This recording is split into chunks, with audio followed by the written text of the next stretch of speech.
जळकोट तालुक्यातील सोनवळा या गावचे शेतकरी राहुल बाबूराव नागरगोजे यांनी मातंग समाजाच्या स्मशानभूमीवर अतिक्रमण केले आहे। याबाबत मातंग समाजाने विचारणा केली असता नागरगोजे यांनी आरेरावाची भाषा वापरून अतिक्रमण काढून घेणार नसल्याची धमकी दिली आहे, असे मातंग समाजाचे म्हणणे आहे। मातंग समाजाच्या स्मशानभूमीवर केलेले अतिक्रमण प्रशासनाने तात्काळ नाही काढल्यास जळकोट तालुक्यात मानवी हक्क अभियानाच्या वतीने तीव्र आंदोलन करण्याचा इशारा अविनाश तोगरे यांनी दिला आहे। जय हिंद जय लवजी। मौजे सोनवळा येथील मातंग समाजाच्या स्मशानभूमीवर गावातील शेतकरी राहुल नागरगोजे या शेतकऱ्याने JCB लावून अतिक्रमण केले आहे।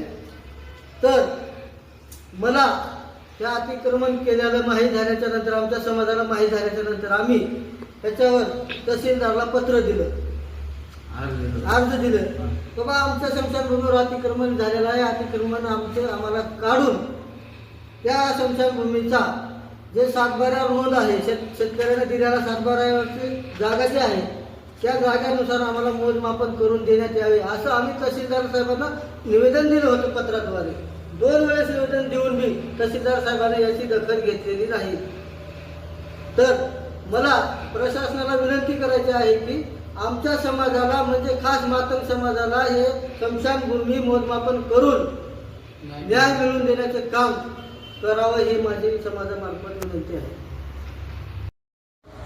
जय भीम जय लवजी जिंदाबाद। मी अविनाश तोगरे मानव अभियान जळकोट तालुका अध्यक्ष आहे। मौजे सोनवळा गावचे नागरिक माझ्याकडे आले आहेत की तेथील मातंग समाजाच्या स्मशानभूमीवर त्या गावातील इसम राहुल बाबूराव नागरगोजे यांनी अतिक्रमण केलेलं आहे। तर त्याची माहिती मिळता समाज बांधव त्यांच्याकडे केली, त्यांना विचारपूस केली तेव्हा त्यांनी आरेरावीची उत्तरे दिली।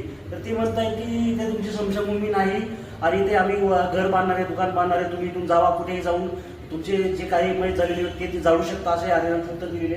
तर समाज बांधवांनी तहसीलदार साहेब व इतर प्रशासकीय अधिकाऱ्याला 3दा विनंती केली, 4दा लेखी विनंती केली की बाबा आमचा प्रश्न हा मार्गी लावला पाहिजे, पण प्रशासन हे आमच्या व्यक्तीसारखं झालेलं आहे, प्रशासन याच्यावरती कुठलाही जबाब द्यायला तयार नाही।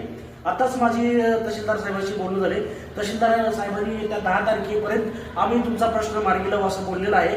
पण माझं तहसीलदार किंवा प्रशासनाला असं आव्हान आहे की येत्या 10 तारखेला जर प्रश्न मार्गी लावला नसेल तर येत्या मंगळवारी 11 तारखेला मानवी हक्क अभियानाचं जळकोट तालुक्यामध्ये तीव्र असं आंदोलन असेल आणि याला सर्वस्वी प्रशासन जबाबदार